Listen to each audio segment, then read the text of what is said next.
नमस्कार विद्यार्थियों। यहाँ पर आज चर्चा करने वाले हैं, कल आपका एग्ज़ाम है, वो है आपका मैथ्स का।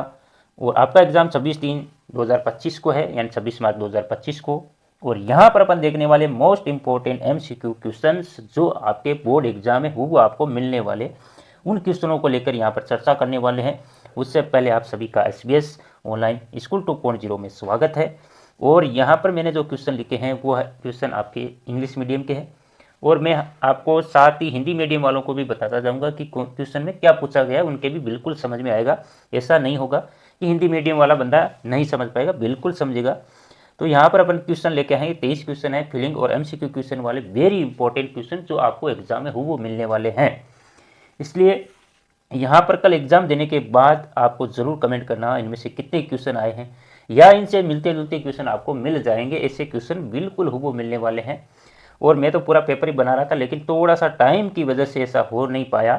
तो लास्ट में मैंने सोचा क्यों ना अपन MCQ क्वेश्चन ही बना के डाल देते हैं, इसलिए मैं डाल रहा हूँ। तो जल्दी, आपके पास भी टाइम नहीं है, इसलिए जल्दी अपन शुरुआत करते हैं। तो पहला क्वेश्चन आपको दिख रहा होगा। तो पहला क्वेश्चन आपके पास है कि the product of the powers of the prime factor of 196। तो आपको क्या करना है, 196 के फैक्टर करने हैं, और उसकी जो पावर आएगी उसका प्रोडक्ट क्या होगा, यानी उसका गुणनफल क्या होगा, यानी अभाज्य गुणनखंड करने पर जो इसके अभाज्य गुणनखंड की पावर आएगी, घात आएगी, उसका क्या आएगा। तो इसके अभाज्य गुणनखंड होंगे 196 के 2 की पावर 2 और 7 की पावर 2, यानी इसकी पावर 2 की पावर 2 है, 7 की पावर 2 है, तो इनका प्रोडक्ट 2 इंटू 2 ये कितना हो जाएगा, 4। इसका मतलब राइट आंसर आपका 4 हो जाएगा। बिल्कुल सर, ठीक है। क्वेश्चन नंबर 2 आपका है, क्वेश्चन नंबर 2 है आपका है, question number 2, 26 and 91 R H shape is, यानी 26 और 91 का आपका एच शेप कितना आएगा।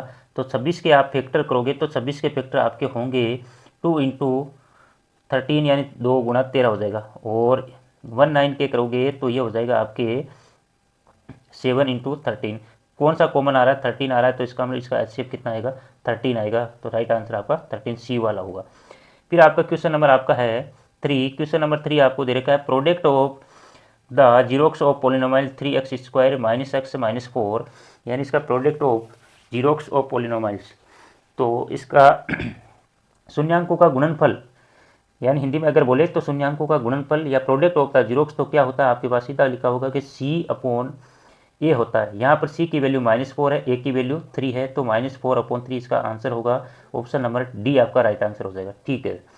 जीरोक्स ऑफ द पोलिनोमाइल, तो इसके आपको क्या करना है, फैक्टर करने हैं। फैक्टर करने हैं तो यहाँ पर 4u कॉमन आ जाएगा, 4u कॉमन आएगा, तो अंदर 4u कॉमन आने के बाद आपको क्या बचेगा, 4u, तो यहाँ पर u बचेगा और यहाँ पर क्या बचेगा, 2। तो इसका मतलब एक तो आपका आएगा u, 4u इजिकल टू 0 होगा, एक u प्लस 2 इजिकल टू 0 होगा। तो 4u इजिकल टू 0 से आपका होगा, यानी शून्यांक, आपको शून्यांक पूछे तो आपको फैक्टर करने, तो u इजिकल टू एक तो 0 आएगा, और इसको 0 के बराबर करेंगे तो u इजिकल टू -2 आ जाएगा। कितना आ जाएगा, -2। ठीक है सर। क्वेश्चन नंबर 5 आपका है, क्वेश्चन नंबर 5 आपका, the pair of satisfies 3x + 2y equal to 11 आएगा। तो 11 किससे आएगा, 1, यानी आपको x और y की वैल्यू, पहली वाली पॉइंट किस कोऑर्डिनेट किसके लिखते हैं, x के लिखते हैं, सेकंड वाला अपन y का लिखते हैं। तो इसका मतलब यानी निर्देशांक लिखते हैं, इसको संतुष्ट करने वाला युग्म कौन सा है वो आपको बताना है। तो 1,4, यानी 1 x की जगह 1 रखेंगे और y की जगह 4 रखेंगे, तो इसका आंसर आपके पास आएगा 11। तो इसका मतलब ये factor option number A right answer हो जाएगा। ठीक है सर। क्वेश्चन नंबर 6 है आपका, in equation is 3x - 5 + k = 0 if x = 2 and y = -2 then the value of the k। आपको एक रैखिक समीकरण दे रखा है, उस रैखिक समीकरण आपको k की वैल्यू निकालनी है, लीनियर इक्वेशन आपको दे रखा है। तो इसमें आपको क्या करना है, x और y की वैल्यू आपको यहाँ पर पुट करनी है, और x और y की वैल्यू पुट करने पर आपके पास k की वैल्यू कितनी आएगी, तो -16 आएगी। कितनी आएगी, -16। राइट आंसर बी होगा। ठीक है। तो क्वेश्चन नंबर 7 है आपका, the distance of the point 3,4 from the Y axis will be, यानी वाई एक्सेस से इस पॉइंट की दूरी कितनी होगी वो आपको बतानी है। तो अपन सीधी सी बात कोऑर्डिनेट बताते हैं कि यहाँ पर मान लो पॉइंट है, तो वाई एक्सेस से ये दूरी होगी, तो इसका मतलब इसकी डिस्टेंस कितनी होगी, 3। यानी वाई एक्सेस से पूछता है तो एक्स कोऑर्डिनेट होगा, एक्स एक्सेस से पूछता है वाई कोऑर्डिनेट, आपका आंसर हो जाएगा ऑप्शन नंबर सी हो जाएगा। फिर आपका ऑप्शन नंबर क्वेश्चन नंबर 8 है, क्वेश्चन नंबर 8 है, यहाँ पर फटाफट अपन देखने वाले हैं। तो क्वेश्चन नंबर 8 में आपको क्या करना है, 2 10 30 1 + 10² 30 डिग्री की आपको क्या करना है, इसकी किस वैल्यू किसके इक्वल आएगी, तो 10 30 की वैल्यू होती है 1/√3। तो यहाँ पर 1/√3 आप पुट करोगे तो उसको सोल्व करोगे तो इसकी वैल्यू आएगी, इसकी वैल्यू आएगी √3/2 और √3/2 वैल्यू किसके बराबर है, यानी किसके इक्वल है, sin60 यानी sin60 के बराबर है। तो ऑप्शन नंबर ए आपका राइट आंसर हो जाएगा। ठीक है, और क्वेश्चन नंबर 9 आपका है, क्वेश्चन नंबर 9 आपका है sin 45 एंड cos 45 की वैल्यू क्या है। तो यहाँ पर साइन और कोस की 45 की वैल्यू हमेशा सेम होती है और वो वैल्यू होती है 1/√2 इंटू 1/√2 होती है, √2 इंटू √2 होगा, 2 से 2 कटेगा, 1 इंटू 1 आपका 1 हो जाएगा। आंसर ऑप्शन नंबर बी आपका राइट आंसर हो जाएगा। ठीक है सर, तो फिर क्वेश्चन नंबर 10 है, और ये जो क्वेश्चन बनाए आपको बिल्कुल एग्जाम में मिलने वाले, देख लेना, क्योंकि मैंने जो बनाए वो ब्लूप्रिंट के हिसाब से क्वेश्चन बनाए, ऑब्जेक्टिव यानी किस चैप्टर से कितने ऑब्जेक्टिव टाइप क्वेश्चन आने वाले। तो from the top of the 10 metre height tower, एक बिल्डिंग दे रखी है जिसकी हाइट आपको यानी उसकी ऊंचाई आपको 10 मीटर दे रखी है। Angle of the depression at the point on earth is 30, what will be the distance of the point from the base of tower, यानी इसमें आपको बेस पूछा है, ये इसकी उस पॉइंट की डिस्टेंस कितनी होगी। तो इसको सोल्व करने के लिए मैं यहाँ पर एक बार इसको हटा देता हूँ, तो आप इसको सोल्व करते हैं। आपको एंगल कितना दे रखा है, 30, अर्थ यानी भूमि से एंगल 10 30 दे रखा है, और टावर की आपको क्या दे रखी है, will be the base of the tower, यानी आपको मैं यहाँ पर एक डायग्राम बनाता हूँ, तो डायग्राम बनाएंगे तो डायग्राम ऐसे बनेगा। तो यहाँ पर ये एंगल आपको कितना दे रखा है, 30 डिग्री दे रखा है, चाहे एलिवेशन एंगल है यानी उन्नयन कोण है या अवनमन कोण है, दोनों इक्वल होते हैं। ये 30 दे रखा है और इसमें क्या दे रखा है, 10 मीटर हाइट है, तो ये 10 दे रखी है, आपको ये पूछा है यहाँ से ये डिस्टेंस आपको पूछी है, यानी आपको बेस पूछा, तो बेस और परपेंडिकुलर लंब और आधार आपके 10 में आता है। तो 10 30 इज इक्वल टू आपका होगा 10 30 is equal to perpendicular upon base होगा, लंब बटे आधार होगा। तो 10 अपॉन आपका हो जाएगा, बेस निकालना तो बेस को मैं b से रिप्रेजेंट करता हूँ, और 10 30 की वैल्यू आपके पास होती है 1/√3 और 10 अपॉन बी हो गया। इसका मतलब b की वैल्यू आ गई आपके पास, यहाँ 10 लिखा है तो b इज इक्वल टू 10√3, ये दोनों आपस में मल्टीप्लाई हो गए, तो ये होगा 10√3 आपका राइट आंसर हो जाएगा। ऑप्शन नंबर सी आपका, पहले मैंने आंसर यहाँ पर लगा दिया है, तो 10√3 आपका यहाँ राइट आंसर होने वाला। फिर यहाँ पर क्वेश्चन नंबर 11 आपको दे रखा है, in the ratio of the length of vertical road and length of its shadow is 1:√3, then the angle of elevation of the sun, आपको एंगल पूछा है, एलिवेशन एंगल पूछा है, डिप्रेशन और एलिवेशन एंगल दोनों इक्वल होते हैं। तो यहाँ पर डायग्राम बनाएंगे, एक रोड है वो इसे खड़ी है, ये रोड खड़ी है और इसकी ये शेडो हो गई यानी इसकी छाया हो गई। तो यहाँ पर इसकी रोड वर्टिकल रोड और लेंथ की आपको क्या दे रखी है, रेशियो दे रखा 1/√3। इसका मतलब ये अगर 1 है, इसकी हाइट 1 है, तो ये कितनी है 1/√3। तो ये आपको एंगल यहाँ पर ये निकालना है। तो टेन थीटा लगेगा क्योंकि परपेंडिकुलर बेस है, तो tan theta is equal to 1/√3 होगा, और 1/√3 किसकी वैल्यू होती है 10 30 यानी 30 डिग्री, तो थीटा इज इक्वल टू आपका 30 degree. Option number A right answer आपका होने वाला है। फिर क्वेश्चन नंबर आपका 12 है, क्वेश्चन नंबर 12 है आपका, the shadow of the vertical pillar is same the height of the pillar the angle of the elevation of the sun will be. आपको क्या बोल रहा है कि एक पिलर है या एक खंबा है जिसकी परछाया और उसकी हाइट दोनों क्या है सेम है, तो इसमें बनने वाला एंगल कितना होगा, सूर्य का उन्नयन कोण कितना होगा, वो आपसे पूछा गया।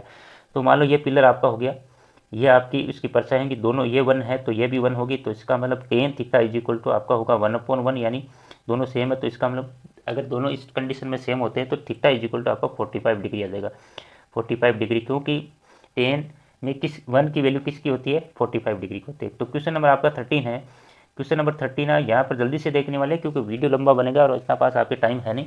Total surface area of the cube is 486 square centimetre, measure of the side of the cube. आपको टोटल सरफेस एरिया क्यूब का दे रखा है, यानी घन का संपूर्ण पृष्ठीय क्षेत्रफल आपको दे रखा है, और आपको उसमें भुजा पूछी गई है। तो इसका मतलब आपको सीधा सा सूत्र लगाना है कि 6l² इज इक्वल टू 486 होता है, तो इसका l² इक्वल टू 81 हो गया, तो l is equal to square root करेंगे यानी वर्गमूल लेंगे तो 9 आ जाएगा। तो आपका आंसर ऑप्शन नंबर डी यहाँ पर हो जाएगा, ऑप्शन नंबर डी आंसर हो जाएगा। फिर क्वेश्चन नंबर आपका 14 है, क्वेश्चन नंबर 14 है, in a throw a dice determine the probability of the getting a number or more then 4, यानी 4 से बड़े नंबर आने की प्रायिकता क्या है, एक पास्य को उछालेंगे तो यानी उसकी प्रोबेबिलिटी क्या है। तो 4 से बड़े नंबर फेवरेबल रिजल्ट कितने आएंगे, 2 आएंगे, 5 और 6 डिजिट आएंगे, तो 2 हो गए, और टोटल आपके आउटकम कितने हो गए 6 हो गए, 2/6 का मतलब 1/3। तो राइट आंसर आपका हो जाएगा 1/3, ऑप्शन नंबर बी हो जाएगा।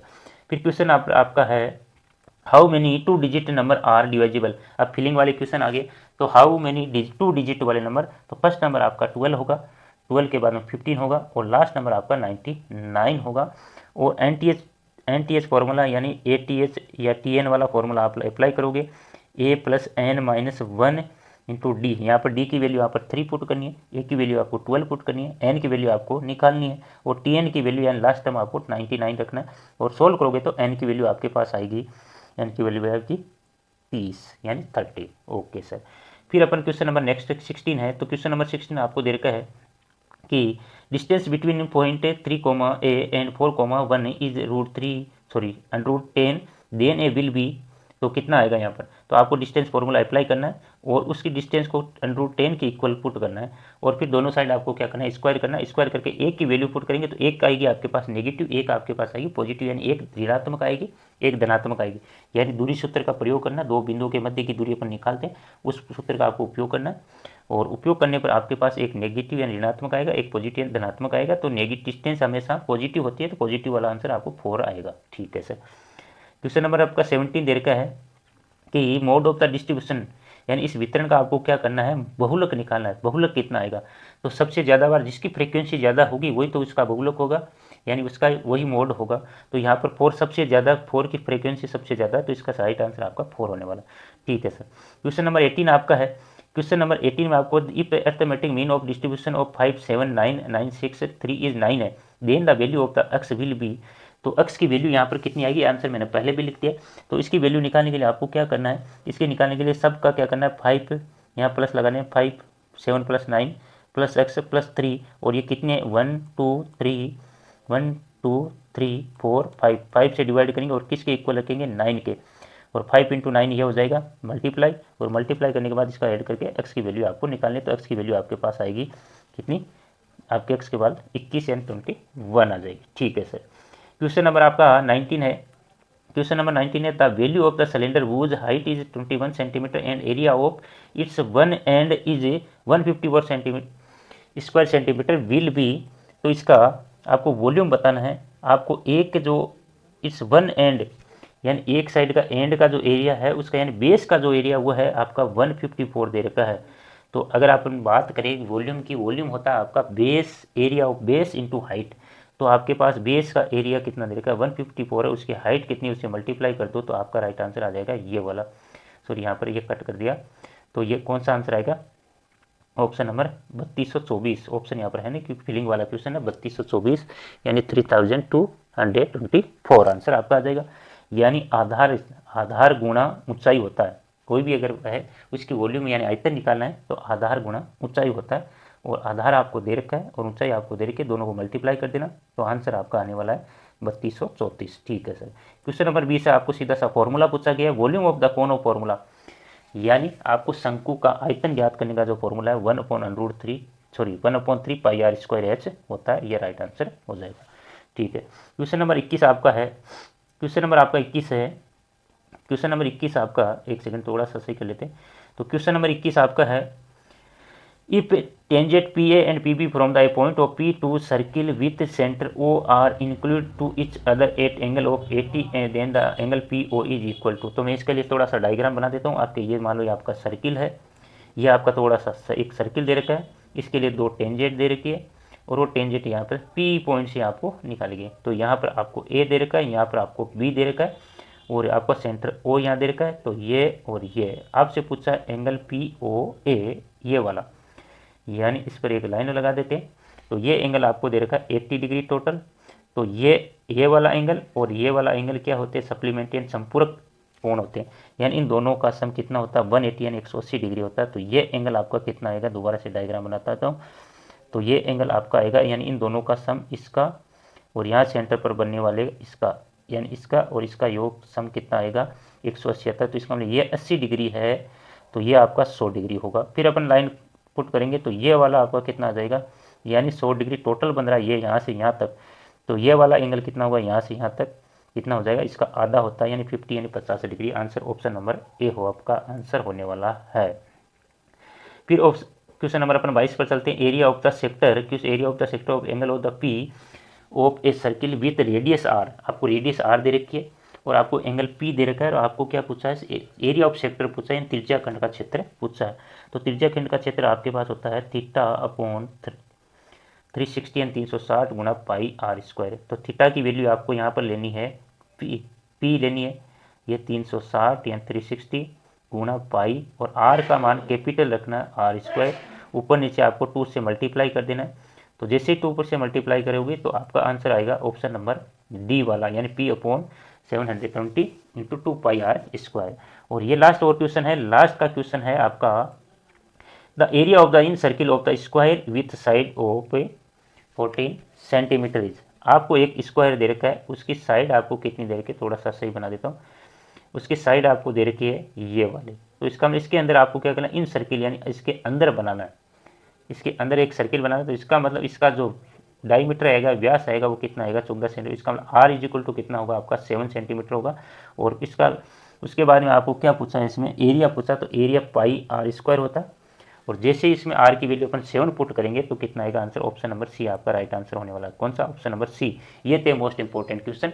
और आपके कितने कैसा पेपर होता है जरूर का कमेंट करना। और पेपर में कितने क्वेश्चन आए, एक आया, 2 आया, या सारे क्वेश्चन आपको हूबहू क्वेश्चन मिल गए, तो जरूर आप एक बार कमेंट करना। और वीडियो अगर अच्छा लगता है तो जरूर लाइक कर देना और अपने दोस्तों के साथ शेयर भी कर देना, ताकि वो भी एक अच्छे यानी छोटे जो क्वेश्चन एमसीक्यू क्वेश्चन वाले हैं वो उनके भी गलत ना हो।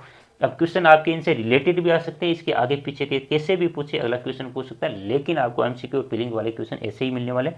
वैसे तो मैं पहले बता चुका हूँ कि मैं सारे क्वेश्चन यानी पूरा पेपर आपको सोल्व करवाने वाला था, लेकिन किसी कारणवश यहाँ पर नहीं सोल्व करवा पाया, लेकिन फिर भी मैंने एमसीक्यू क्वेश्चन आपके लिए लेके आया। इसी के लिए आज की वीडियो में इतना ही, फिर अपन मिलते हैं कल पेपर के साथ, और पेपर को आपको पूरा सोल्व करवाया जाएगा। Thank you. फिर नेक्स्ट वीडियो में अपन मिलने वाले, तो आज के लिए इतना ही। जय हिंद, जय भारत।